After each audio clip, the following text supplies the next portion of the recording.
Assalamualaikum warahmatullahi wabarakatuh. Perkenalkan, nama saya Novalina Putri Pratita SH dari Kantor Pertanahan Kota Semarang. Pada hari ini akan bertindak sebagai moderator diskusi pada materi kedudukan dan peran ASN dalam mewujudkan smart governance.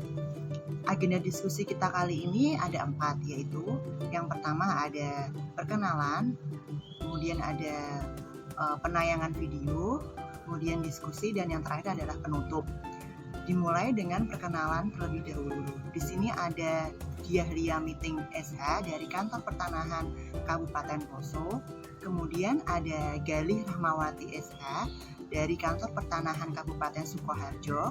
Kemudian ada Adianto Dito Prayogo ST dari Kantor Pertanahan Kabupaten Sukoharjo. Dan yang terakhir ada Rini Putriani SH dari Kantor Pertanahan Kota Palu. Demikian perkenalan kelompok kami.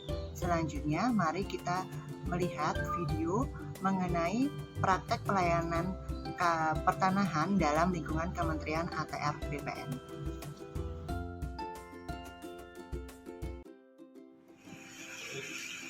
Dalam operasi tangkap tangan, polisi menangkap 4 orang pegawai BPN dan 1 orang kepala desa di wilayah Kabupaten Lebak, Banten.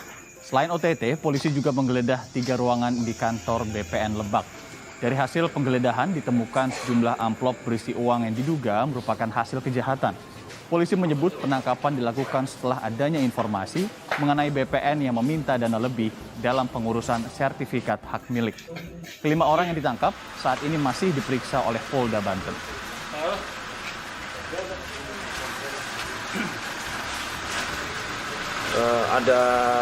Ada informasi bahwa terkait pengurusan sertifikat hak milik itu ada pungutan-pungutan yang di luar ketentuan PNBP. Setelah kita lakukan pendalaman dan kita lakukan penyelidikan, hari ini ada penerimaan uang yang dilakukan oleh pegawai BPN Lebak. Dan setelah kita lakukan penindakan di lapangan, kita temukan barang bukti sejumlah uang, beberapa amplop.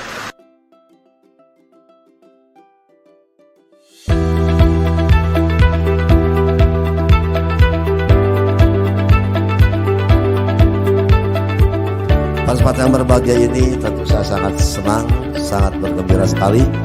Banyak inovasi yang diberikan oleh Kantor Pertanahan Kabupaten Kuningan dengan inovasi-inovasi yang semuanya mengartikan untuk percepatan pelayanan kepada masyarakat. Kami informasikan saat ini kami selalu berbenah dan melakukan perbaikan-perbaikan dalam melakukan pelayanan kepada masyarakat di Kabupaten Kuningan, bahwa ada beberapa layanan yang sudah kita lakukan dan akan kita luncurkan, yaitu pelayanan weekend service, Pak. Jadi setiap hari Minggu kami akan buka warung di Taman Kota dari jam 7 sampai jam 10. Bismillahirrahmanirrahim. Assalamualaikum warahmatullahi wabarakatuh.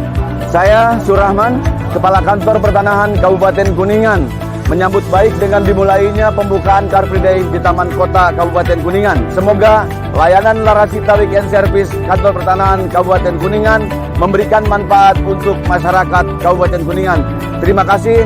Wassalamualaikum warahmatullahi wabarakatuh.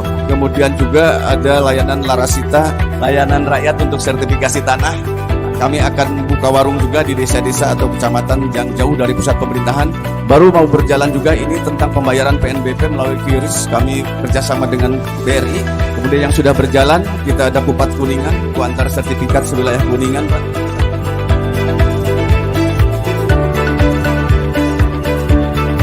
Kemudian juga Jennifer, ya, informasi pertanahan kami kerjasama dengan Radio Mega Suara setiap hari Selasa. Kemudian juga ada Peduli Tanah, pelayanan pengaduan dan konsultasi pertanahan. Lari Sehat, Pak, layanan sehari sertifikat hak atas tanah. Dan terakhir adalah SMS delivery. Apabila produk layanan sudah selesai, maka akan terkirim SMS secara real time kepada pemohon. Diawali dengan ucapan Bismillahirrahmanirrahim. Saat ini tanggal 2 Juni saya launching inovasi layanan pertanahan dari Kantor Pertanahan Kabupaten Kuningan untuk masyarakat.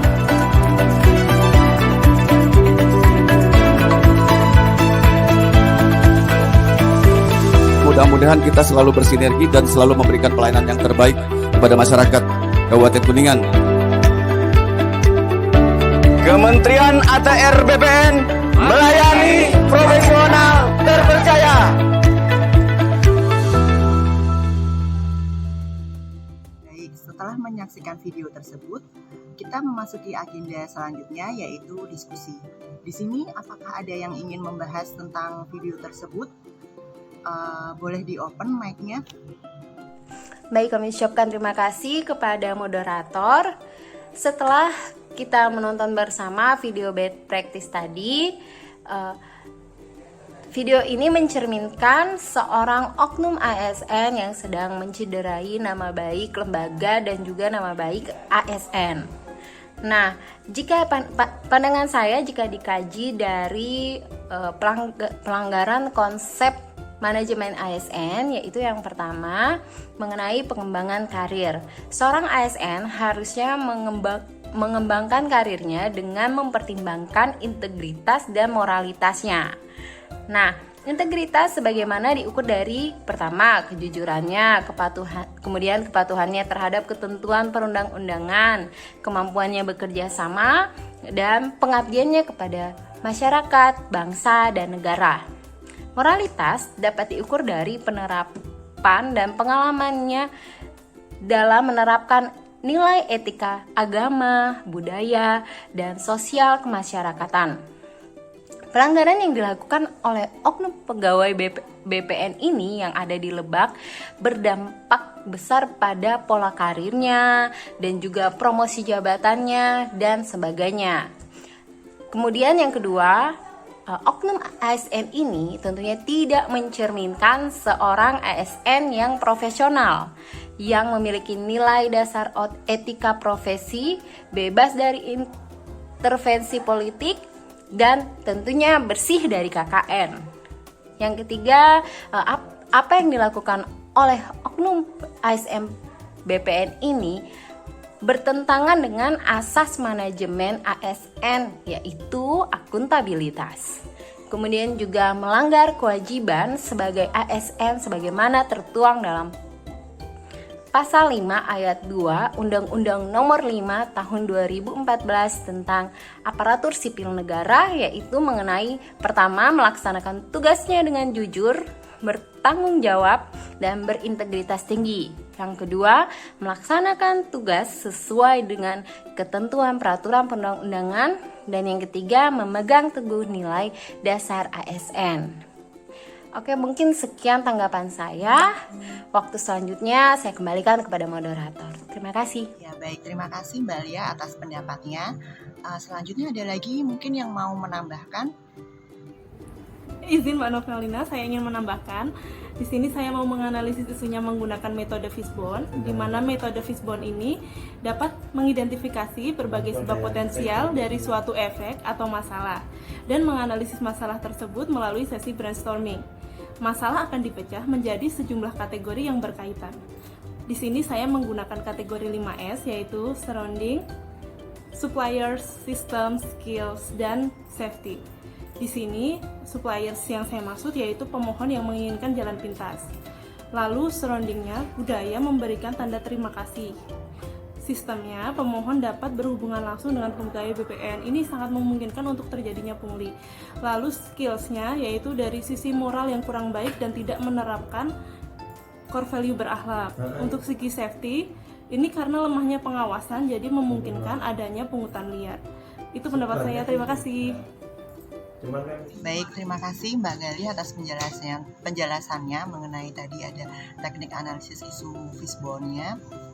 Mungkin ada yang mau menambahkan rekomendasi penyelesaiannya? Silahkan. Terima kasih moderator.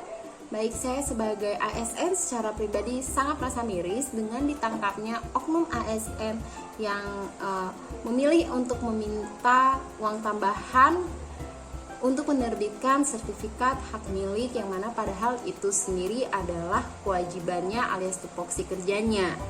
Nah, untuk itu menurut saya perlu adanya beberapa pembenahan ataupun rekomendasi yang semoga saja diharapkan dapat memupuk kembali konsep manajemen ASN. Salah satunya antara lain yang pertama, ASN wajib membangun kembali nilai berintegritas, yakni sikap yang kokoh, kuat, dan berani bertindak sesuai dengan nilai-nilai dan keyakinan moral. Yang kedua, kita kan tahu nih bahwa ATR BPN sendiri mempunyai banyak produk-produk digital yang mana untuk mempermudah pelayanan masyarakat. Nah, untuk itu perlu kita melakukan sosialisasi yang mungkin lebih luas lagi agar produk digital ATR BPN tersebut lebih dikenal lagi oleh masyarakat sehingga membangun kesadaran masyarakat untuk memanfaatkan media pelayanan digital yang tentunya lebih fast dan transparan. Kemudian ketiga, perlunya menegakkan disiplin pegawai di lingkungan kerja. Salah satunya mungkin mengimplementasikan whistleblowing system. Kemudian membuka layanan pengaduan masyarakat. Dan terakhir, membuat program kerjasama dengan instansi terkait untuk melakukan penguatan nilai-nilai berakhlak di lingkungan kantor. Kurang lebih mungkin seperti itu ya beberapa rekomendasi saya. Semoga saja dapat memupuk kembali nilai-nilai dasar ASN berakhlak. Untuk selanjutnya saya kembalikan kepada moderator. Terima kasih. Terima kasih Mbak Lia atas rekomendasi penyelesaiannya. Selanjutnya kita memasuki ke video yang best practice ya. Mungkin ada yang mau menanggapi video best practice-nya.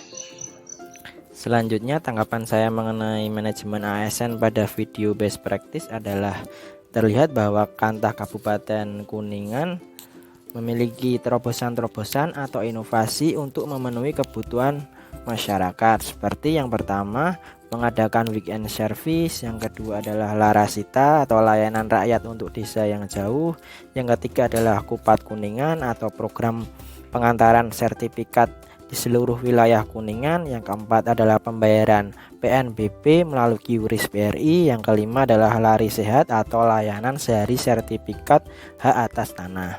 Program-program tersebut menunjukkan bahwa Kantah Kuningan berusaha memberikan pelayanan publik yang profesional dan berkualitas sehingga nantinya dapat tercapai birokrasi yang baik di Kantor Pertanahan Kabupaten Kuningan. Terima kasih Mas Dito atas pendapatnya tentang manajemen ASN. Untuk yang Smart ASN, mungkin ada yang mau membagikan pendapatnya? Terima kasih kepada moderator. Baiklah teman-teman, setelah kita menyaksikan video tadi, kita dapat mengaitkan video tersebut dengan Smart ASN, di mana Smart ASN sendiri merupakan kemampuan dan kode etik ASN dalam menghadapi dunia digitalisasi yang semakin berkembang pesat pada saat ini. Dari video itu juga kita dapat melihat bahwa pelayanan maksimal telah diberikan oleh Kantah Kuningan dengan memberikan 8 aplikasi pelayanan digital, di mana pelayanan tersebut nantinya berkontribusi kepada masyarakat sehingga menimbulkan penyelesaian berkas yang cepat, transparan, dan mudah, sehingga mengurangi adanya sengketa ataupun konflik. Terima kasih Mbak Rini atas pendapatnya. Diskusi kita kali ini sangat menarik sekali ya. Akhirnya sampai juga kita di penghujung acara. Saya sebagai moderator akan memberikan kesimpulan dari video best and best practice. Kita dapat belajar bahwa pemahaman tentang manajemen ASN ini sangatlah penting dan juga berkaitan dengan Smart ASN. Penggabungan dua poin ini akan berdampak pada layanan pertanahan yang semakin baik ke depannya dan dapat meningkatkan kepuasan masyarakat terhadap layanan serta instansi pertanahan itu sendiri. Demikian diskusi kita kali ini. Wassalamualaikum warahmatullahi wabarakatuh. Sampai jumpa.